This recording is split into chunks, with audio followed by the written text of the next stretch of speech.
Mettez-moi les cœurs.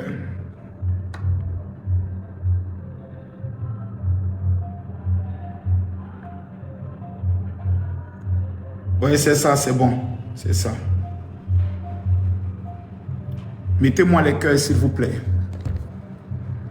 Actuellement, je vois les clashs entre les Ivoiriens et les Sénégalais. Je ne vais pas rentrer dedans. Je ne vais pas rentrer dedans parce que... je ne vais pas rentrer dedans, sincèrement. Et je suis un peu triste. Les Sénégalais aussi, vous devez vraiment vous calmer. Vous avez gagné votre compétition. Quittez dans fait de ça. Quittez. Vous avez gagné votre compétition. Profitez de votre élection. Vraiment profitez au maximum.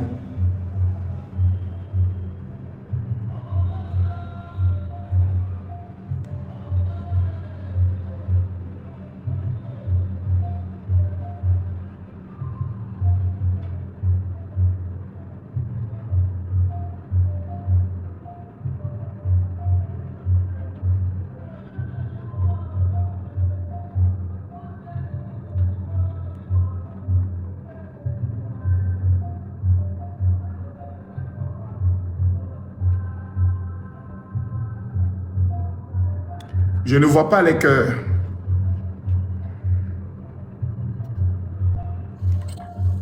Oh, monsieur le général Mokoso, je suis médecin. J'ai besoin de vous. Tu es médecin et puis quoi? Qu'est-ce qui prouve que tu es médecin?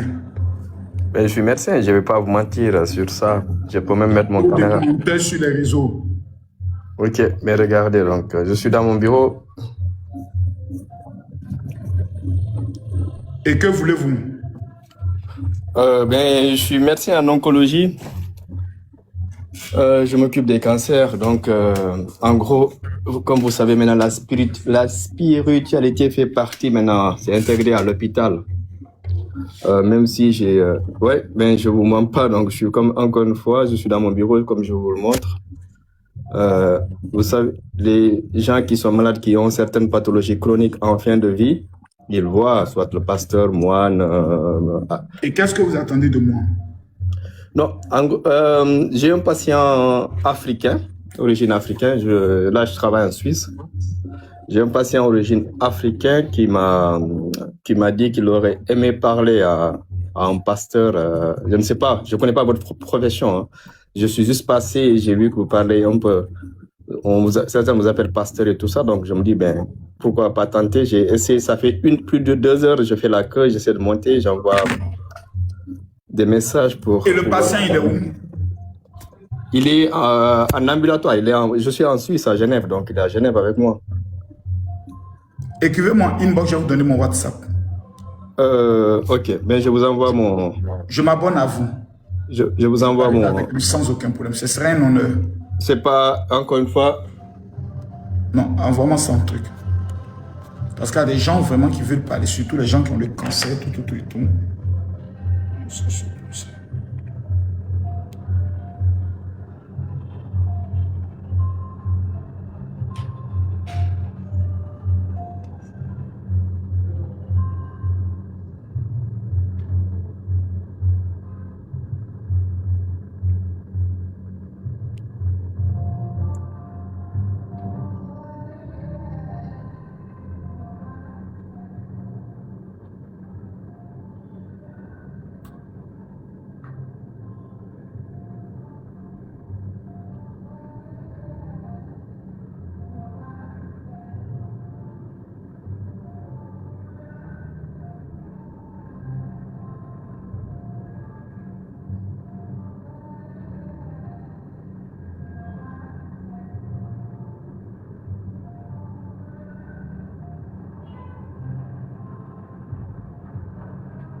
Je ne vois pas les demandes. Hein.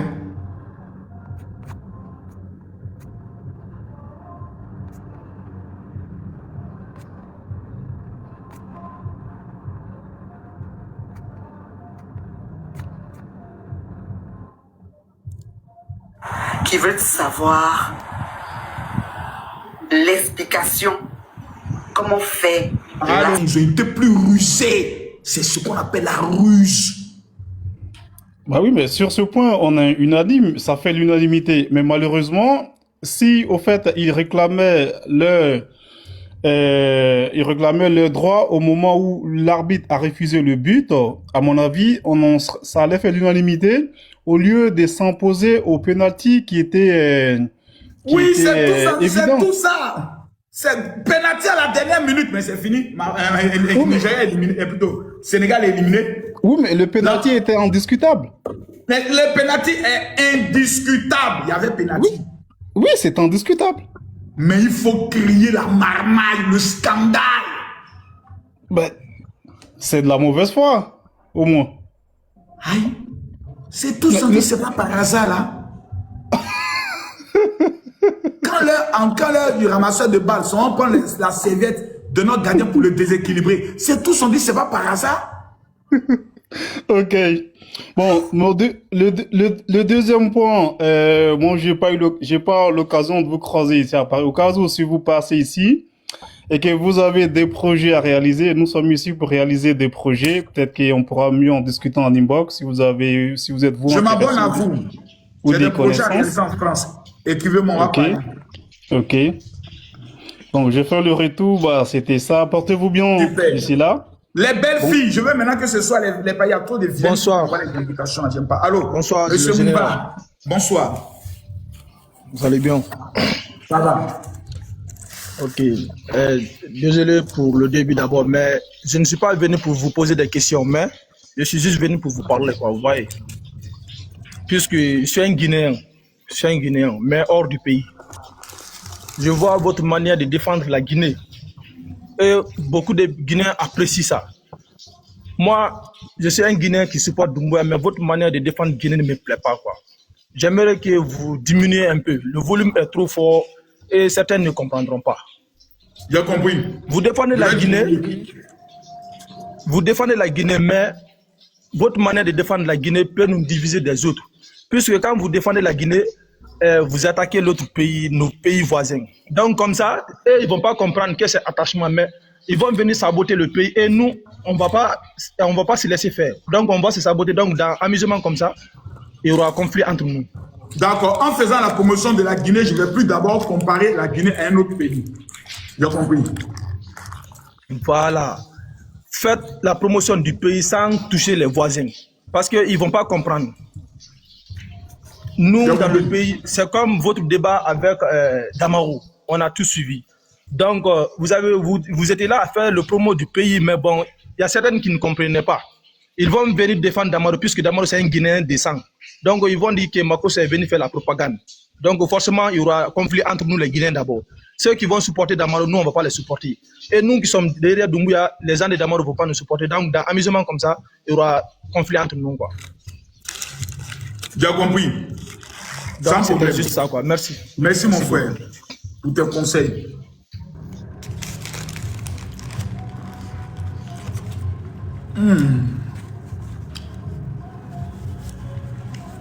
Quand on était petit, puis on te donne bonne nourriture comme ça, tu danses en mangeant. Quand on était petit, puis on te donne une bonne nourriture, tu danses en mangeant. Toi, tu vois, il n'y a pas de musique, mais tu danses.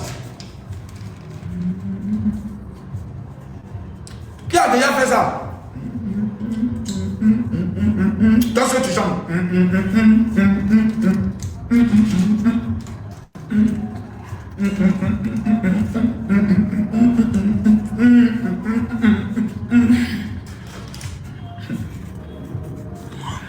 L'enfance, c'est quelque chose de... On était petits. Quand c'était là, j'ai mis de...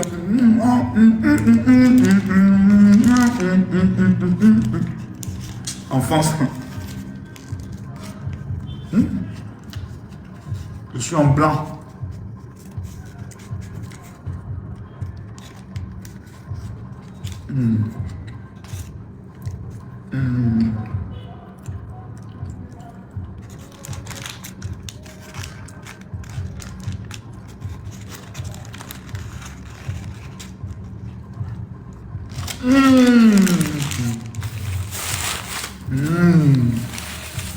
Trop bon.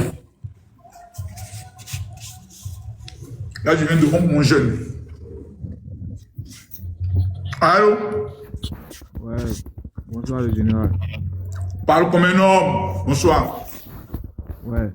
Non, mais je vais te poser la question à propos du cas de séjour. Mais le cas de séjour là, ça concerne seulement les. Maintenant, je vais te couler. Hein? Vas-y.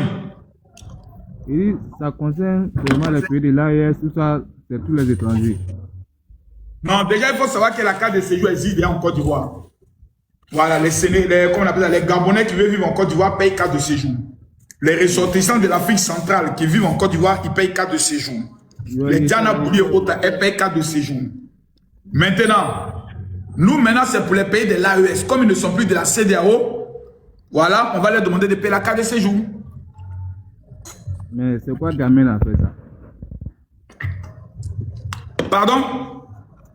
Mais pourquoi vous voulez qu'on fasse... Parce qu'on n'est plus de la même communauté. On n'est plus de la même organisation. Bon, quand l'Angleterre est sortie de l'Union européenne, voilà, si les ressortissants veulent aller vivre là, maintenant, il y a des cas de séjour à payer. Alors, on n'est plus la même chose maintenant. Vous avez pensé en fonction des main-d'œuvre? Oui, oui. Si la main-d'œuvre, on n'a plus besoin maintenant de main-d'œuvre. Nous, les Ivoiriens, on veut devenir main-d'œuvre maintenant. Ah bon? Ouais, ouais. Celui qui fait main-d'œuvre là, chaque année attend. Celui qui fait main-d'œuvre là, chaque année va payer 100 000 cas de séjour. Il gagne trop l'argent, ça c'est petit pour lui-même. Mais malgré tout ça, je ne sais pas si ils vont pouvoir stopper l'immigration. Hein. Oui, mais nous, on veut l'immigration. On veut qu'ils viennent. Mais quand ils viennent, ils vont payer visa et vont payer carte de séjour. Imagine, 3 millions de personnes viennent chaque année en Côte d'Ivoire et payent le visa à 30 000. C'est là qu'elle a un champion. On a fait le calcul d'un champion. On a découvert que c'est 600 millions qu'elle a, mon vieux. Là, actuellement, là, on en a pas. Il y a caillou dans nos oreilles. Hein. Nous, on a entendu 600 millions. À l'heure où on est arrivé là, nous, on veut nos 600 millions. Ça serait impossible de les contrôler. Hein. C'est ça, me voir. Est-ce que nous, on parle de contrôle? Non, on parle pas de contrôle. Bon. Ah, écoute-moi. Tu es en Côte d'Ivoire. Tu es burkinabé, malien. On vous dit, allez vous faire recenser. Si vous ne vous faites pas recenser, qu'on te prend que tu n'as pas tes papiers, on te rapatrie. Ah oui. Et puis on va te rapatrier dans les bonnes conditions, on te met dans un camion de bœuf pour aller te déposer à ta frontière.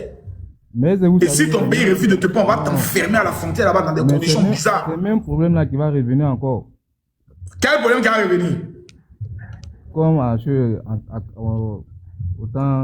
autant d'Oufoué ou... Non, autant d'Oufoué là, c'est les Djoula qui les protégeaient. Maintenant, les Djoula même disent, on a marre de nos cas partis. Mais ceux qui étaient là, puis ils ont eu la nationalité là. Quand les frères vont revenir encore, ils vont les donner. Ah non! On n'a plus donné maintenant la nationalité là. Mais toi, tu vas savoir comment en savoir, entre Ivoiriens, on se connaît. On commence à dire à chacun d'aller faire ses papiers dans son village. C'est là où on s'est respecté. Chacun est allé là où il est né là pour aller faire ses papiers. Ouais, c'est possible aussi, mais... Bon, c'est tout ça, non? Merci beaucoup. Vous croyez que les étrangers qui vivent en Côte d'Ivoire ne les connaissent pas? On les connaît tous, sont tous recensés. Bonsoir, monsieur Makosso. Bonsoir. J'ai quelques questions à vous poser parce que... Oh, Picho, j'étais perdu. Oh là là, ramène ton invitation. J'étais en train de prendre une autorité là. Oh merde, ramène ton invitation, Picho. Je vais via Nango. Anango, j'ai accepté ton invitation. Pourquoi ça n'est pas passé?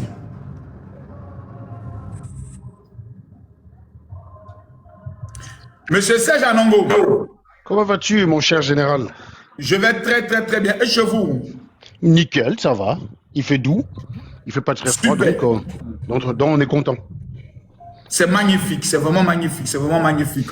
Ah, mais moi j'ai vu ton petit passage au Bénin, là, comment tu fais la promotion du bon travail, j'étais très heureux. Merci beaucoup. Oh, ce qui est marrant, c'est que chez nous, en fait, c'est les médiocres qui sont célébrés Et ce qui est bon, on le conchit en fait. On apprécie ce qui est mauvais et on rejette ce qui est bon. Moi, j'ai l'impression que nous, on est encore des enfants en fait. Hein. C'est-à-dire on ne sait pas encore ce qui est bon pour nous. C'est quand même Ouais, c'est dangereux vrai. quand tu penses qu'il y a des gens comme ça qui peuvent voter parmi nous, quoi. Tu sais, moi, j'avais fait l'analogie suivante. J'avais dit que si tu prends un morceau de fer incandescent, tu donnes à un enfant et tu lui donnes une banane à côté, il choisira le morceau de fer incandescent parce qu'il est attiré par la couleur rouge sans savoir que c'est dangereux pour lui. Et les Africains, ils sont comme ça, ils sont attirés par des trucs qui sont dangereux pour eux, mais sans le savoir. C'est très dangereux le coup d'État, c'est très dangereux l'état de non-droit et je vois comment tu fais tout pour défendre cela dans tes lives. J'apprécie. Sur ce point-là, nous sommes en ligne. Merci beaucoup, merci beaucoup, merci beaucoup. Aujourd'hui, on a l'actualité de l'arrestation du président Damiba et autres. Quelle est votre réaction par rapport à cela? Bah, moi, je dis en fait que tout coup d'étatiste, par définition, c'est un braqueur. Parce qu'il faut rappeler toujours aux gens, quand on condamne le coup d'état, ils ne comprennent pas pourquoi. Moi, je leur dis, si vous avez un policier dans votre quartier, vous lui faites confiance parce qu'il est là pour assurer votre sécurité. C'est la raison pour laquelle on lui a donné une arme. Vous ne serez pas d'accord qu'un policier décide d'utiliser cette arme contre les populations et se mette à braquer des populations. Si vous êtes dans votre maison, vous avez celui qui rentre et qui vous dit, qui vous braque et qui vous demande de remettre votre téléviseur, votre argent, c'est un policier, vous serez très mal à l'aise, vous ne serez pas content. Vous n'allez jamais apprécier qu'un policier, parce qu'il n'est pas d'accord avec son patron commissaire, fasse un coup d'État et prenne sa place. Je demande aux gens, si un professeur n'est pas d'accord dans un lycée, est-ce qu'il a le droit de faire un coup d'État et de prendre la place du proviseur ou du principal? On me dit non. Je dis, bah, qu'est-ce qu'il mérite? On dit la prison.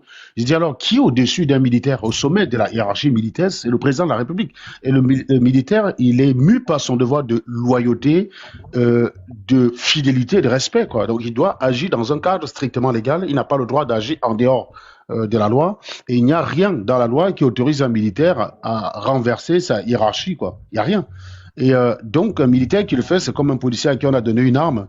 Et il a retourné ça contre sa population. Tous les pays devraient les arrêter par définition et les mettre en prison. Donc, qu'on ait arrêté Damiba, c'est déjà une bonne chose, puisque lui-même, c'était un coup d'étatiste. C'est lui qui a commencé tout ça. Il a affaibli la République burkinabé. Et le gorille qui est en place actuellement n'est venu qu'enfoncer le clou, quoi. Donc, lui, Sur moi, je le pense plan qu'il doit économique, prendre. Je pense qu'il doit prendre une bonne peine de prison à perpétuité. Moi, c'est parce que je suis devenu un peu trop démocrate général. Sinon, j'aurais proposé qu'il soit suspendu sur la place publique sans que ses pieds ne touchent le sol. Tu vois ce que je veux dire? tout à fait. Maintenant, sur le plan économique, Ouais. vous pensez que l'AES est en train d'aller à la catastrophe Ah, mais c'est ou une bien c'est catastrophe sur la bonne nationale. voie? C'est une catastrophe. Ça dit que tous les voyants sont au rouge. Ah Bah oui, complètement. Tu sais, la dernière fois, j'ai montré que eux, ils prétendaient en réalité qu'ils étaient en train de régler la dette. Je vous ai montré que celui qui a le plus emprunté à la France, c'est Ibrahim Traoré. Ah bon? Oui, bah oui, bah oui. Donc, beaucoup n'étaient pas présents. Est-ce qu'on peut nous faire la démonstration? Bien évidemment, je suis en train d'allumer mon PC. Hein, je vais m'atteler à cette démonstration que j'apprécie particulièrement parce qu'en fait, tu sais ce qui se passe, mon cher général, c'est que les dirigeants africains aujourd'hui, ils ont compris que les Africains n'aiment pas lire. Donc, ils ont un discours qui est contraire à la réalité, mais ils savent très bien que la réalité... Parce que vous savez qu'un dirigeant, il ne peut pas mentir sur les données de son pays. Il ne peut pas mentir là-dessus parce qu'il a besoin d'être crédible au niveau des organismes internationaux. C'est-à-dire que Traoré, il peut raconter une chose quand il est en meeting avec des gens, quand il est sur la place publique, mais quand il doit publier ses comptes, il est obligé d'être réglo parce que sinon le FMI ne va pas lui prêter de l'argent. Donc, il est obligé de dire la vérité. Mais Donc, devant le peuple, on dit, il n'y a pas de crédit dedans. Il n'y a pas de crédit dedans. Oui, voilà. Et donc, mais après, le FMI te dit, monsieur, vos cahiers de compte, s'il vous plaît. Voilà. Parce que vous voulez qu'on vous prête, on veut savoir exactement comment les choses sont gérées. Exactement ça. Tu peux pas aller au FMI, tu dis, prêtez-moi de l'argent. La France est venue piller l'uranium chez nous. Tu peux pas. Tu es obligé de dire la réalité.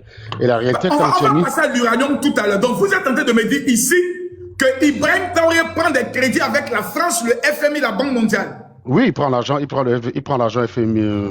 En fait, tu verras, par exemple, le plus gros pourvoyeur de dette du Burkina Faso actuellement, donc sur sa dette bilatérale, c'est l'aide française au développement, donc c'est la France. Ça veut dire que le plus gros, je vais vous montrer, hein, je vais montrer tout à l'heure, et celui qui a publié ça, c'est le ministre de l'économie et des finances burkinabé, c'est pas Serge Anango, et ce n'est pas la France non plus. Parce que quand nous on parle, ils disent que c'est la France. Donc, quand on parle, ils disent que c'est la France. Alors, demain, j'active la caméra.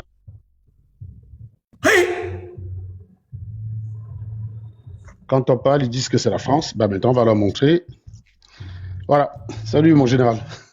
Donc, Comment va? Ça va, ça va.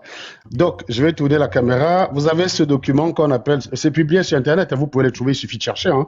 À chaque fois que je fais la démonstration, il y a des gens qui disent, mais c'est quand même incroyable qu'on puisse retrouver. Donc, vous avez le bulletin numéro 1 de 2025. Et ça, c'est le bulletin numéro 2. Où est-ce qu'il est passé, le bulletin numéro 2? Bulletin numéro 2. Et là, c'est le bulletin numéro 2 de 2025. D'accord? Oui. Donc, je rappelle, regardez bien, c'est écrit là, ministère de l'économie et des finances, direction générale du trésor et de la comptabilité publique, boulevard Muammar Kadhafi à Ouagadougou. J'adore quand ils mettent Kadhafi dans ce genre de conneries, qui est un gros animal, cet enfoiré de Kadhafi. Très bien, donc on va passer au premier. Donc, si vous lisez un peu, chacun peut aller lire. Je vous dis, c'est disponible. Hein. Ils savent très bien que vous n'allez pas lire, mais ils ne vous cachent pas non plus. C'est à vue et au su. Vous tapez bulletin de la dette publique burkinabé. D'ailleurs, je peux vous montrer que c'est très facile à trouver sur Internet. Il me suffit d'aller sur Internet tout de suite. Bulletin. Non, il est fort. Oh my goodness. Bulletin dette publique Burkina Faso. Voilà. Vous tapez sur Internet, vous avez ministère de l'économie et des finances. Bulletin statistique, vous voyez?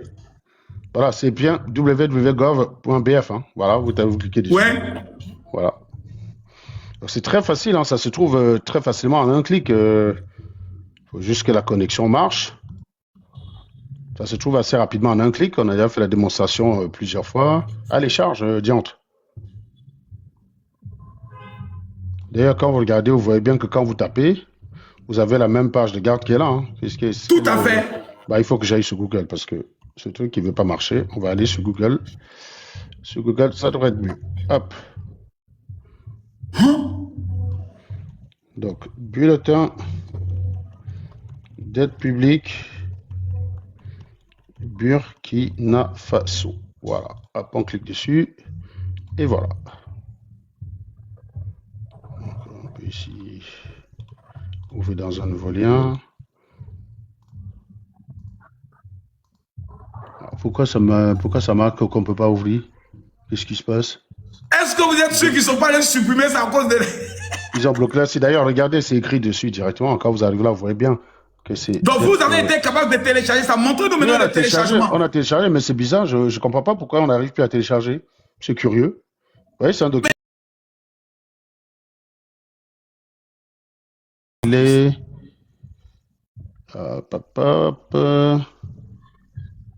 Voilà. Si on va ici, le chiffre de 309. Voilà, vous voyez, le chiffre est là. Au trimestre 1, c'est ça la dette totale. 8 283 milliards de francs CFA. Donc si tu regardes ici, quand tu regardes ce que publie l'agence Ecofin, on est à peu près dans ces ordres de grandeur là. Hein. Oui, 8 exactement. Maintenant, où est la preuve que c'est la France qui prête beaucoup au Burkina? Bah, attendez, ça vient, hein, mon cher général, ça vient. Donc, il suffit de lire et de savoir lire un tableau, un diagramme, ce que beaucoup de ceux qui soutiennent ces gorilles ne savent pas faire. Donc, ça, c'est ce qu'on appelle des diagrammes de type camembert. Donc, c'est le récapitulatif de tout ce qu'il y a ici. Vous voyez?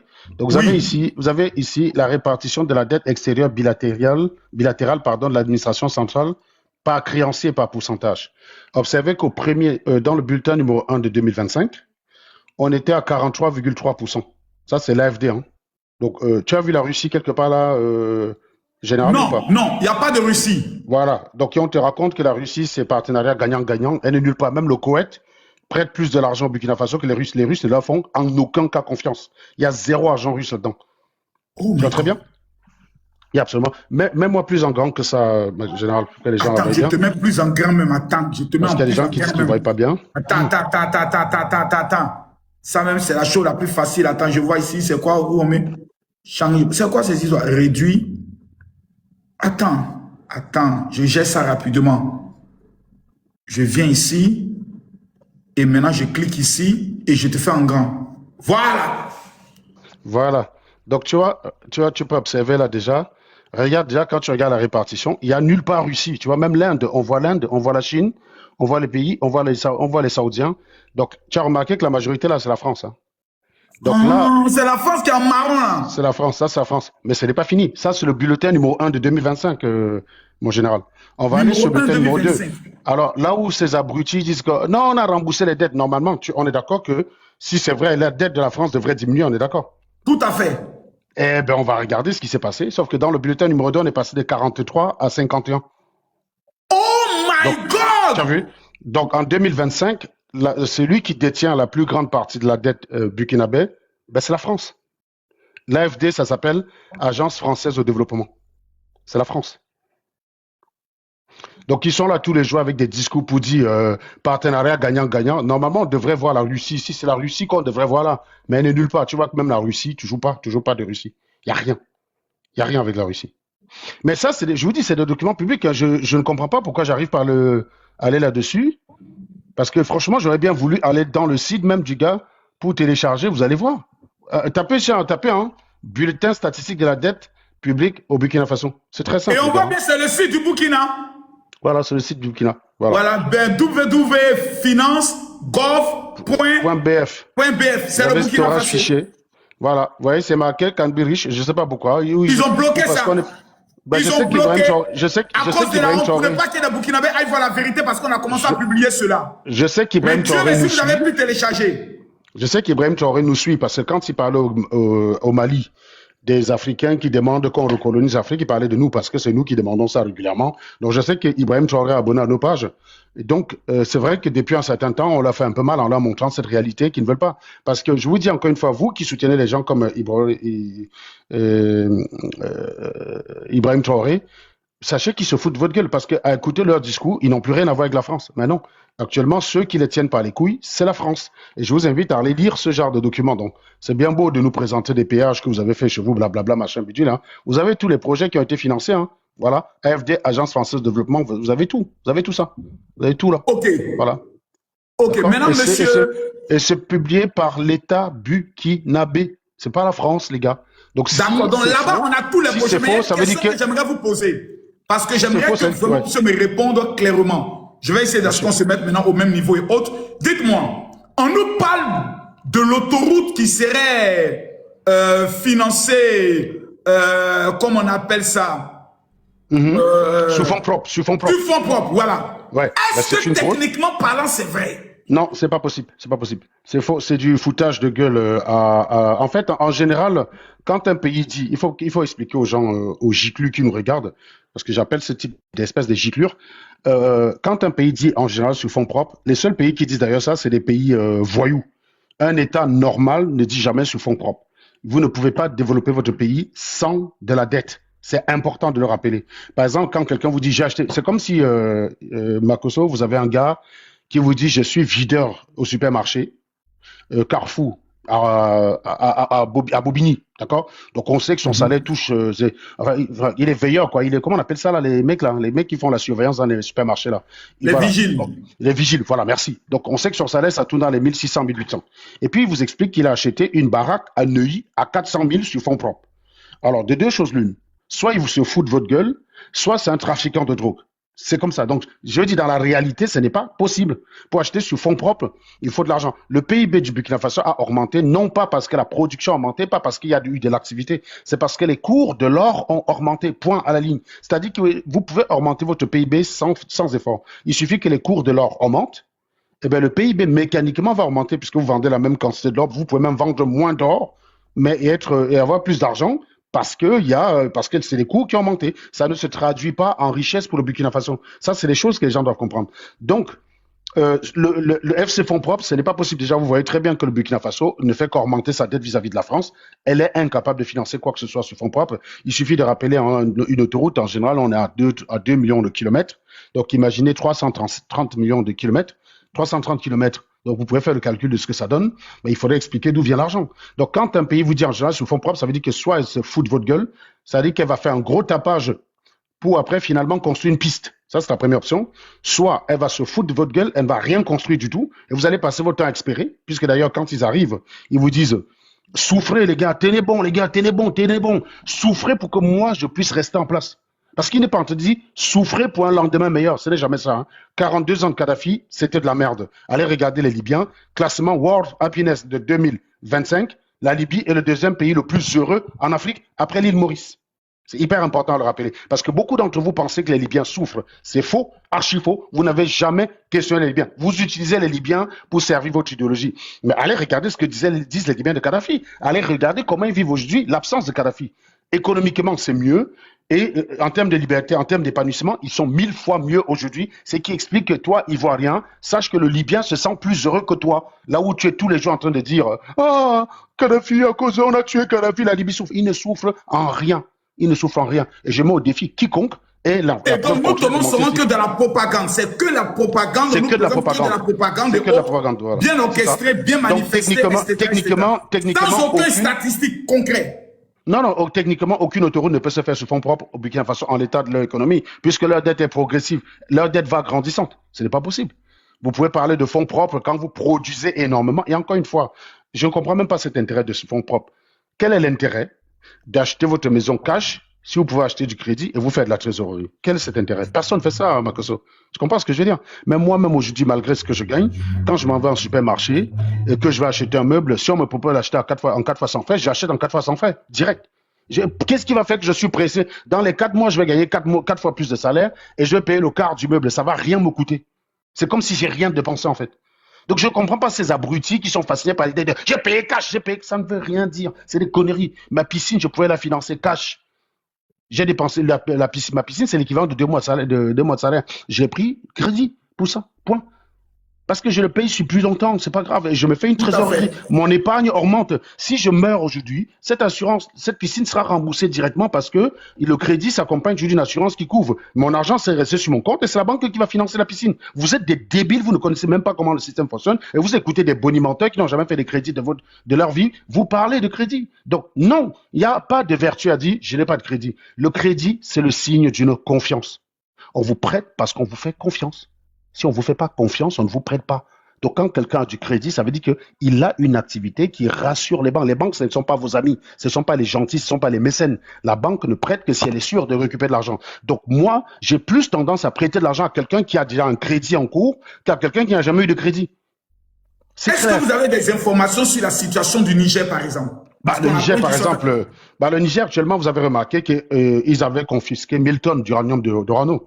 Oui. Actuellement, alors, ils ont expliqué que le discours de façade, c'est de dire que le partenariat avec la France n'était pas gagnant-gagnant.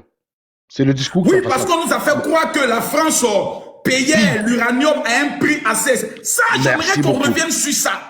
On va revenir dessus. Pourquoi la France payait l'uranium du Niger à un bas prix? C'est pas du vol, ça. Monsieur Serge Anongo, on nous a expliqué ça pendant des années. Ouvrez nos yeux aujourd'hui avec ce serait du vol. Ce serait du vol si c'est vrai. Ça, c'est ce que dit Thierry. Il a dit dans un discours récemment qu'on s'est orienté vers des partenaires beaucoup plus stratégiques pour être plus gagnants. Donc, je suppose que s'il a vendu, on va prendre d'abord la dernière information avant d'aller regarder les données. Donc, supposons même que la France est pillée. Actuellement, le coût de l'uranium, c'est 254 $ le kilo. Ils ont vendu les 1000 tonnes d'uranium à la Russie, a priori, à 160 millions. Ce qui revient à 160 millions de dollars. Ce qui revient à 160 $ la tonne.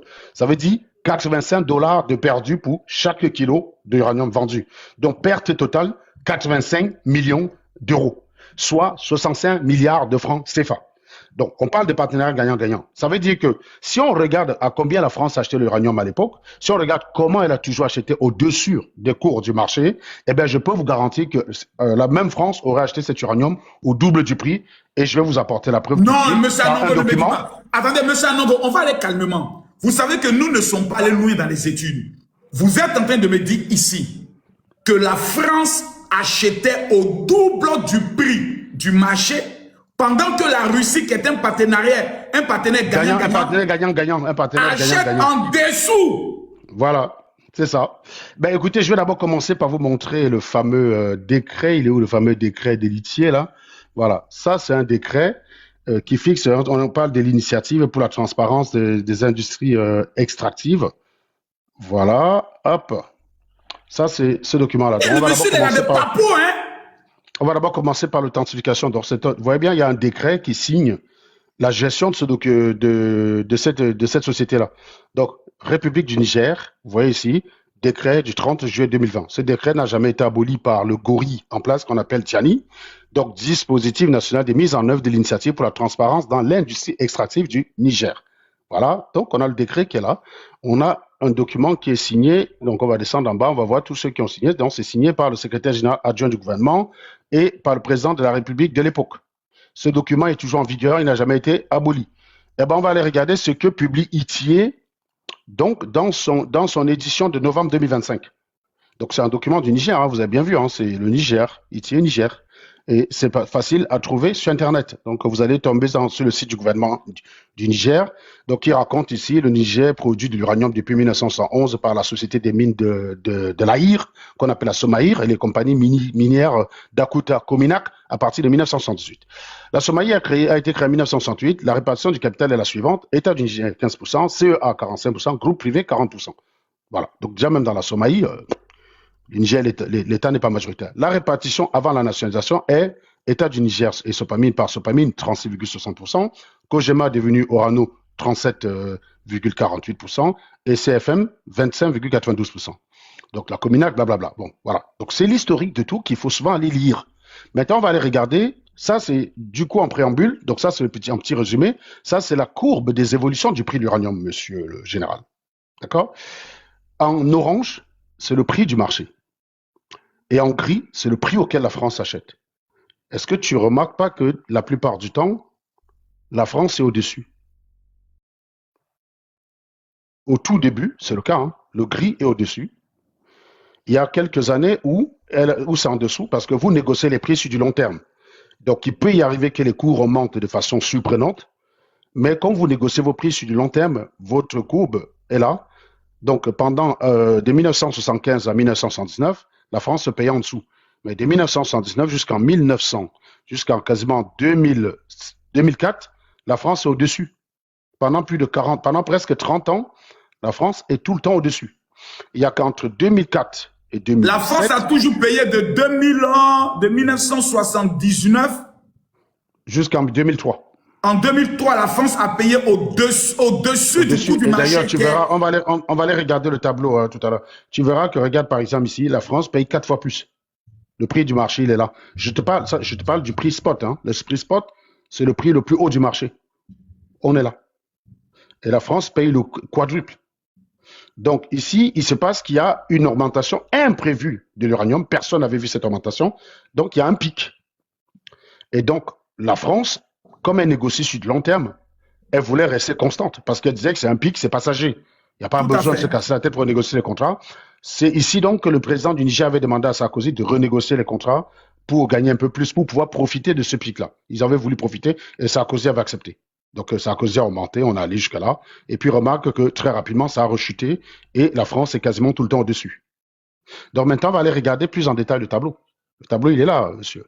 Dès l'ouverture même de l'exploitation Makosso, le prix, on est à 4332 euros francs CFA le kilo. La France paye 5000. Donc le prix du marché, c'est ça. Ça veut dire que c'est le prix maximal que la France aurait payé si elle était allée payer l'uranium ailleurs. Ça, c'est les prix spot du marché. D'accord? Si la France avait dit je paye ailleurs, ça, c'est le maximum qu'elle aurait payé. Regardez ce qu'elle choisit de payer au Niger.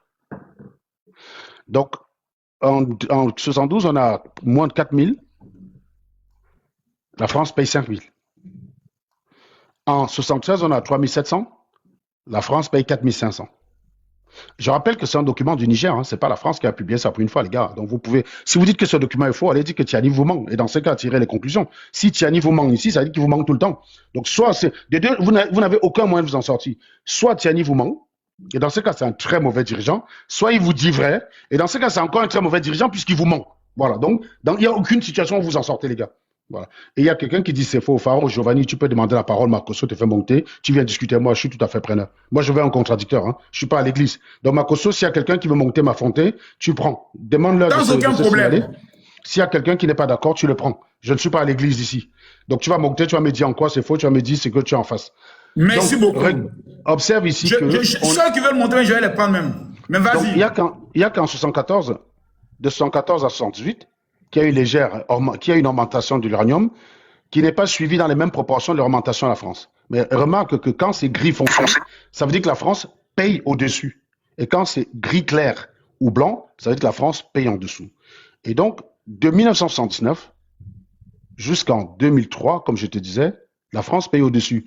Et d'ailleurs, dans les années 90, tu verras qu'il y a des moments où la France paye 3 fois plus. Regarde, par exemple, en 89, le prix spot, c'est 8 240. Et la France paye 25 000, 3 fois plus. Waouh! En 1990, le prix spot, c'est 6 893. La France paye 20 400, 3 fois plus. Ici, pareil, 3 fois plus. Ici, 3 fois plus. Là, 3 fois plus. Ici, 2,6 fois plus, 2,4 fois plus, 1,3 fois plus. Vous voyez? Toujours, toujours, toujours. De telle enseigne que sur les 50 ans qu'ont duré la collaboration, mon cher général, le prix moyen spot sur la durée, c'est 29 072. Et le prix moyen auquel la France a payé, c'est 31 000. Il est où le pillage, les gars? Il est où le pillage? Voilà. Donc, si on comprend bien, novembre, on a eu des dirigeants qui ont volé le peuple, qui ont fait croire au peuple qu'ils ne recevaient rien. Je t'apporte la preuve qu'ils ont volé l'argent. Attends, je t'apporte la preuve qu'ils ont volé l'argent. On va aller ici. Regarde, ça c'est un document qu'on appelle un accord global de partenariat. C'est-à-dire qu'il y a une société Niger qu'on appelle l'IMSA au Niger. Ça s'appelle une société d'État. Dans la gestion, la gestion a été catastrophique. Monsieur Anongo, attendez une minute. Monsieur, vous dites que vous êtes du Niger. Est-ce que cette société, oui ou non, existe? Monsieur le Nigérien, vous ne parlez plus. Monsieur Anongo, allons-y. Oui, parce qu'en fait, c'est facile de dire en commentaire, c'est faux, c'est faux. Montez, hein. Moi, je vous dis, je vous prends. Non, ils ne peuvent pas. Ils ne peuvent pas. Les vrais Africains réalistes vous écoutent. Montez par vague de 4. Donc, l'IMSA, vous voyez très bien, c'est ça. C'est une société d'État.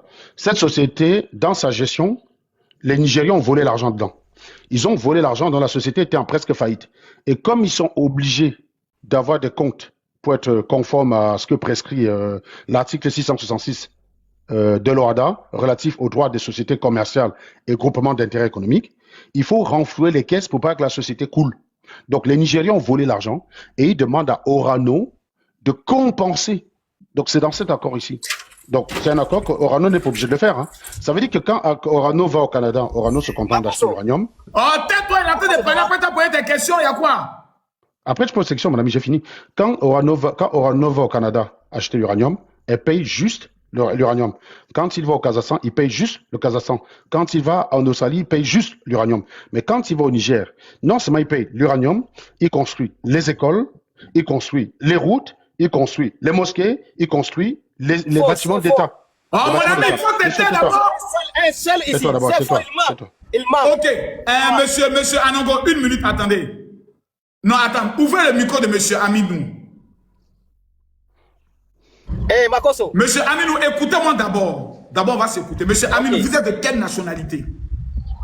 Je suis Nigérien 100%. Je suis actuellement à Niamey. D'accord. Ok. Dites-nous, les prix que ce monsieur vient de présenter là, montrez-nous un document qui prouve que c'est faux. C'est faux, c'est faux. Ces documents-là, cet ministère, le nom de ITT n'existe pas aussi au Niger. C'est faux, c'est un menteur. Le nom de quoi? Actuellement, je suis à Niamey. Je connais tous les ministères de minière, je les connais. C'est faux, il ment. Lui-même, il est en train de rire. Il sait quel est le document que vous dites c'est faux? Quel document pour dire que c'est faux? Non, quel est le document qu'il a montré? Parce que ça n'a jamais existé. Puisque ça n'a jamais existé, cette entreprise, ça là, c'est faux. C'est tellement... Hey, je suis à Niamey, je te dis Makoso, je ne mens pas. Et il a dit que la France paye l'uranium au Niger plus cher. Donc pourquoi la France ne peut pas acheter là-bas? Pourquoi elle veut acheter plus cher? Mon frère, toi là... Monsieur Aminou. Makoso, oui. Monsieur Aminou, calmez-vous. Oui, monsieur Anongo, vous avez la parole pour rebondir. Je te montre juste le site internet de l'ITIE Niger. Hein. Tu sais ce que ça signifie ITIE ou pas, Aminou? Mon ami, voici le site internet. Ça, c'est quoi? Monsieur Aminou, ça signifie quoi ITIE? Ça signifie quoi ITIE, il faut noter ça. Amenez ITIE Niger que tu... Monsieur, attends d'abord, ça signifie quoi ITIE? Mais voici le site internet même qui est là, mon ami. Ça signifie quoi ITIE d'abord, mon ami? Je m'en fous. Moi, je suis sur le terrain. Je connais toutes les entreprises. Donc tu es sur le terrain, donc ce décret il est faux. Donc ce décret là il est faux. C'est faux, c'est archi faux. Donc, ma question, Makoso. Donc ça c'est faux.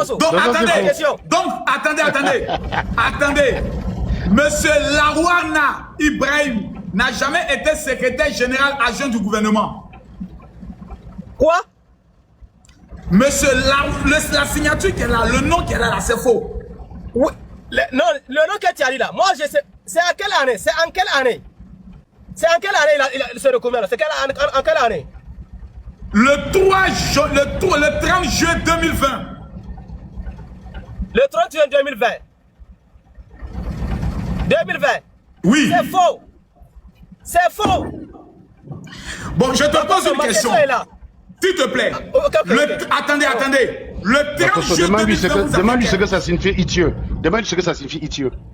Itieux veut dire quoi? Itieux veut dire quoi? Itieux, ça veut dire quoi? Quel idiot?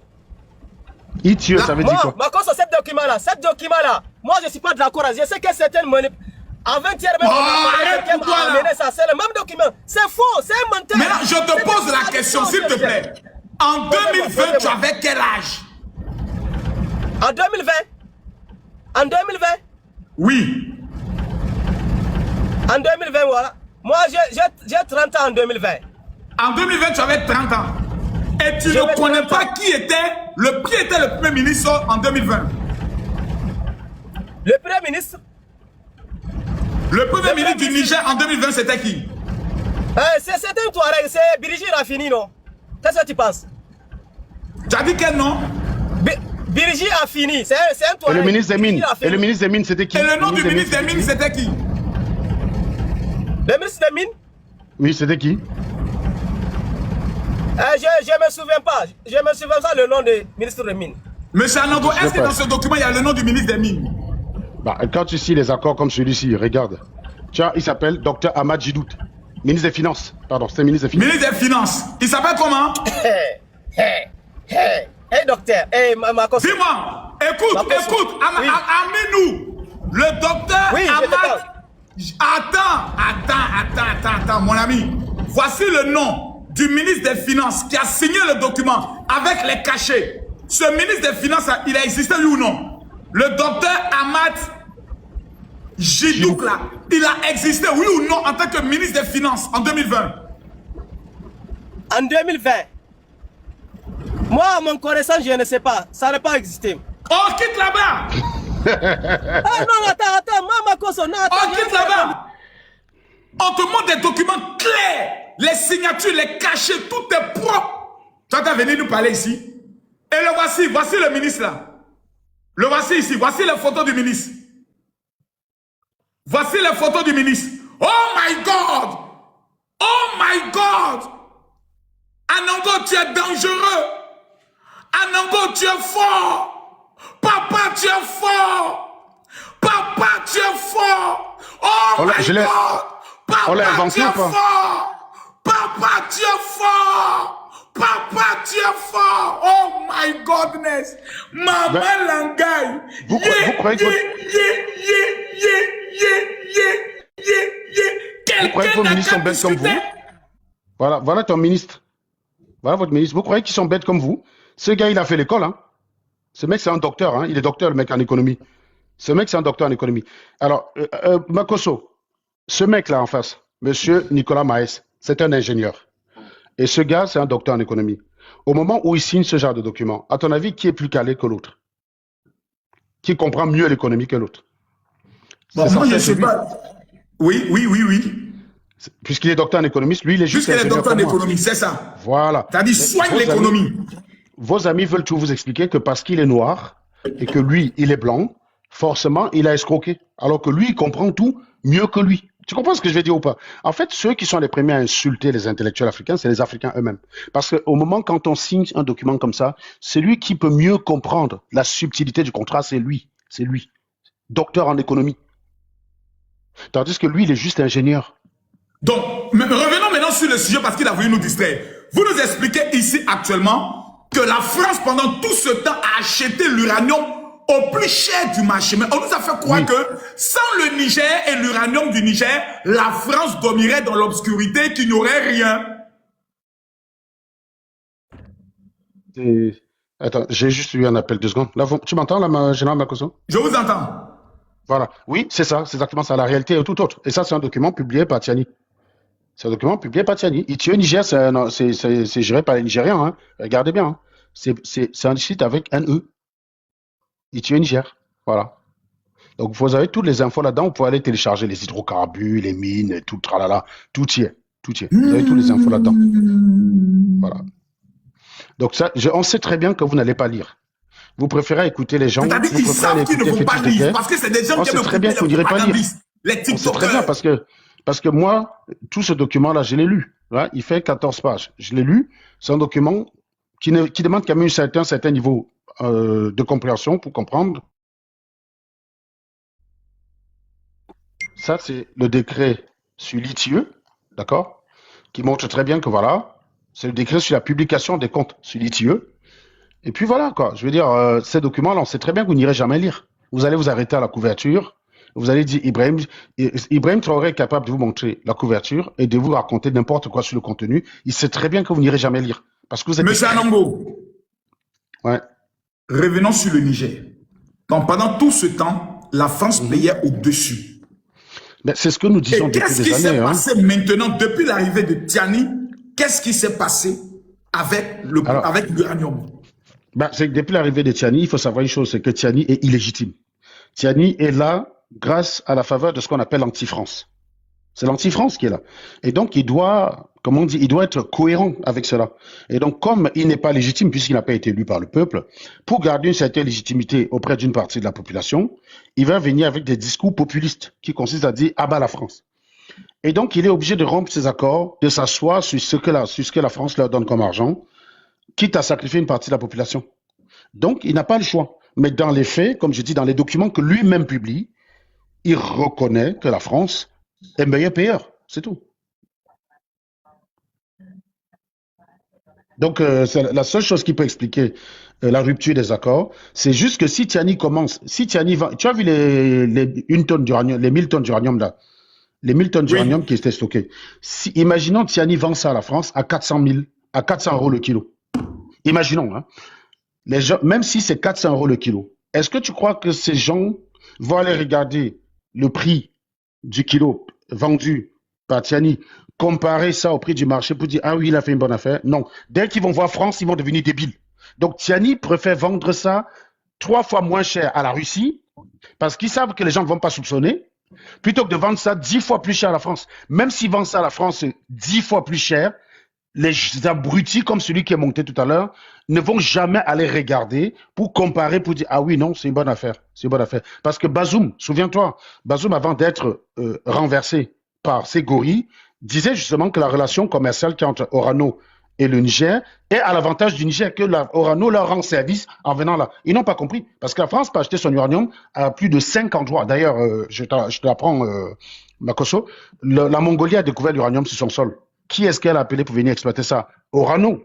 Voilà. Orano, actuellement, les comptes d'Orano sont beaucoup plus positifs. Orano a réalisé plus de bénéfices l'année dernière que pendant qu'elle travaillait le Niger. C'est ça la réalité. Attendez, Orano a réalisé plus de bénéfices sans le Niger ou avec le Niger? Oui. Non, sans le Niger. Sans le Niger, oui, les comptes d'Orano, oui. C'est vérifiable, hein, tout ça, Makosso, moi, je ne suis pas comme Fétiche des gars et les autres qui leur disent des choses qu'ils ne peuvent pas vérifier.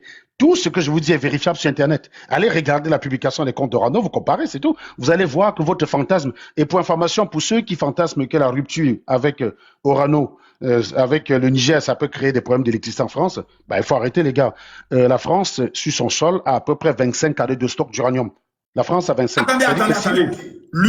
La France, sur son territoire, oui, a 25 années de stock d'uranium, oui. De stock d'uranium. Oui. Ça veut dire pendant 25 ans, s'il y a un problème d'uranium, la France est déjà calée. La France est tranquille pendant 25 ans. Donc quand tu les entends dire que à cause de l'uranium, on coupe l'électricité en France, mais c'est des conneries. Ça veut dire qu'ils pensent que la France est gérée comme leurs États gorillesques. Par exemple, en France, en permanence, ils ont 1 an de stock de pétrole. Ça veut dire que si tous les pays producteurs de pétrole décident de ne pas vendre à la France a d'abord 1 an de stock de pétrole sur son sol. Mais le pétrole est beaucoup plus sensible. C'est-à-dire le vendeur de pétrole est tient plus la France par les couilles que le vendeur d'uranium. Parce que je t'explique une chose, Bakosso. La France a l'uranium sur son sol.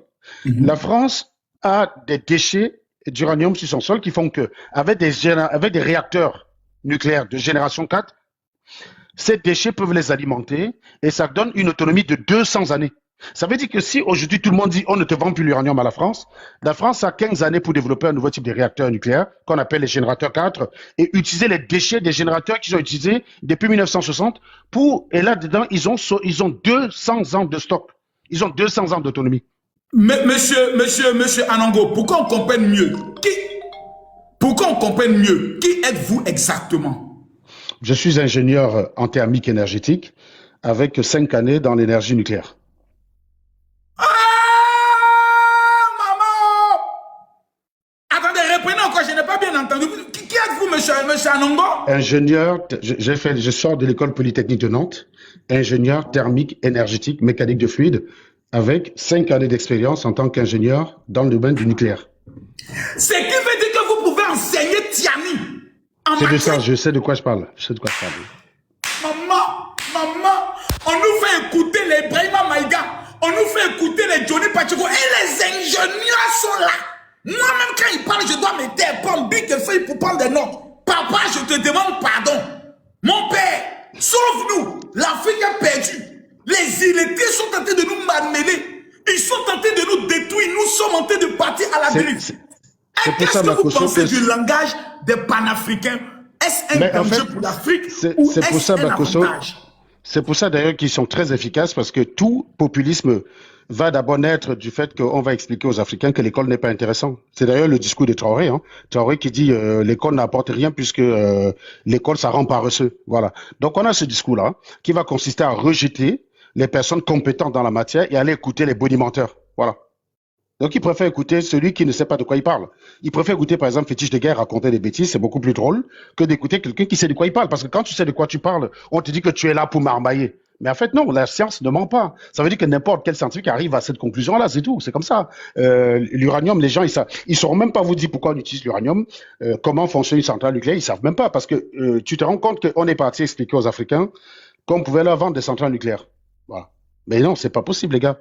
Ça coûte tellement cher par rapport à votre PIB. Vous avez des PIB à 14 à 30 000 euros l'année, 30 milliards. Une centrale nucléaire, 1000 mégas, on est à peu près à 12 milliards d'euros. Vous allez payer ça comment, les gars? Vous pouvez pas payer. C'est pas possible. Et de deux, ce n'est pas applicable à votre zone parce que vous n'avez pas assez d'eau.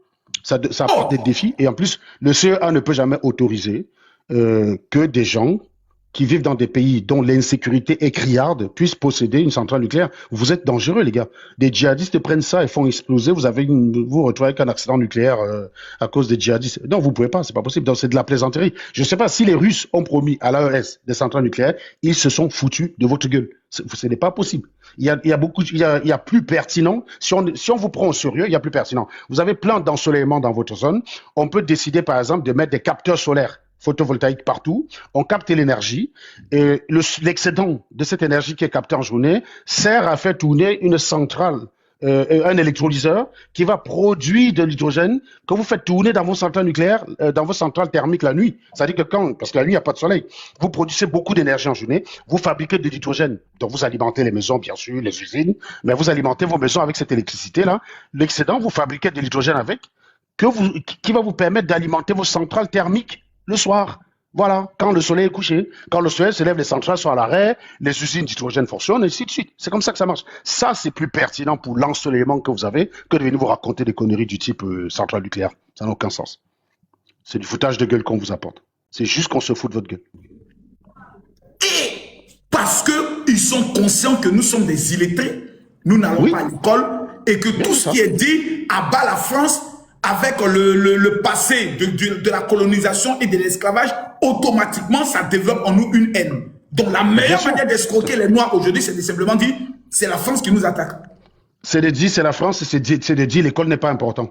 Et donc, quand on va leur dire ça, des gens comme nous, ils vont pas écouter, ils vont aller écouter Franklin Nyamsi parler du nucléaire alors qu'il ne sait pas de quoi il parle. Je rappelle qu'il faut toujours éviter de tomber dans ce qu'on appelle l'argument d'autorité. Arrêtez d'écouter les gens qui vous disent, je suis professeur en philosophie, et ils vous parlent de climatologie. On appelle ça l'argument d'autorité. C'est comme si je vous disais, je suis ingénieur et je vous parlais de chirurgie. Évidemment, vous n'allez pas me prendre au sérieux. Je vous dis, je suis ingénieur, apportez votre enfant, je vais l'opérer. Vous allez me dire, mais t'es fou, Serge, qu'est-ce qu'il y a dans ton crâne? Mais alors, pourquoi vous allez écouter des gens qui se prétendent être diplômés dans un domaine A et qui s'expriment avec autorité dans un domaine qui n'est pas le leur? C'est comme si moi, je vous disais, je suis ingénieur, apportez-moi votre enfant, je vais l'opérer. Vous ne le ferez pas. Alors ne le faites pas là. Écoutez les personnes qui savent de quoi ils parlent. Les gens qui sont allés à l'école, étudier ce dont ils parlent. Parce que la centrale nucléaire, jusqu'à preuve du contraire, les ingénieurs qui vont travailler dessus, c'est des gars comme moi. C'est pas des personnes qui sortent de la planète Terre. Vous allez venir dire, ah Serge, tu m'as.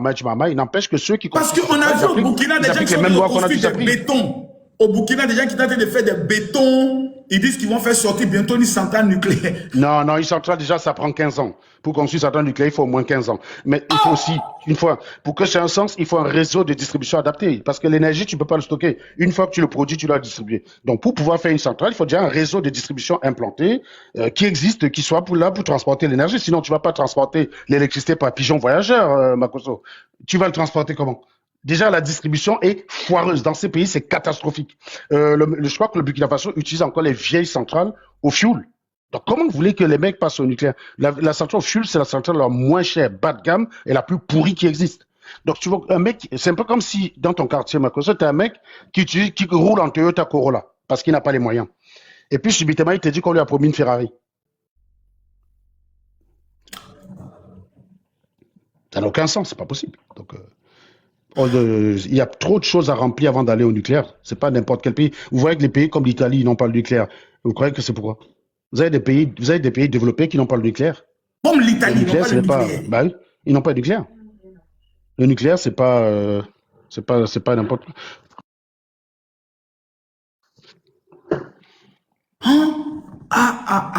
Maintenant, revenons maintenant on va essayer de conclure avec le Burkina Faso.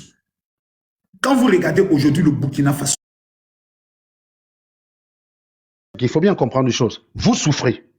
Il y a un mec, un truie, un gorille, un braqueur, un coupeur de route, une giclue hors pair, qui dit, c'est bon, je vais renverser le président, je vais mettre fin à votre souffrance. Et une fois qu'il a mis fin à votre souffrance, il vous dit, souffrez encore, souffrez les gars, pour que je puisse rester, on est là contre l'impérialisme, souffrez, tenez bon. En attendant, vous avez remarqué qu'Ibrahim Traoré prend des kilos, hein. Allez regarder quand il a été au pouvoir. Il était plus mince que moi, hein. En même temps, on voit les joues du gars, quoi. Donc, il vous demande de souffrir, mais lui, il se gave, le mec, hein, il se gave. Et récemment, alors qu'il y a beaucoup de gicleux de l'AES qui viennent souvent sur Internet, nous expliquer que tout va bien dans l'AES. Mais écoutez ce que votre dirigeant, il a dit l'autre jour. Il vous a promis ce qu'on appelle la montre noire, la lecture de l'heure noire. Il a dit hiver noir, mais non, il faut comprendre, il parlait de lecture de l'heure noire. Il vous a dit, il y a un hiver noir, non? Il est en train de vous dire, vous souffrez, n'est-ce pas? Vous n'avez encore rien vu. Vous allez lire l'heure. Mais vous inquiétez pas, hein, à bas la France, hein, c'est pour la bonne cause. C'est pour ça que vous souffrez, quoi. Moi, j'en sais rien, tu regardes sur Internet.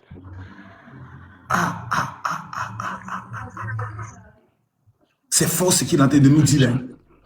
C'est fort ce qu'il est en train de nous dire. Monsieur Serge, et d'ailleurs, j'ai une image l'autre jour d'Ibrahim Traoré qui allait dans une université. Et c'est dans cette université qu'il a découvert. Il a découvert en allant dans l'université qu'il n'y avait pas de cours depuis plus d'1 an. J'ai la vidéo, je vais vous retrouver.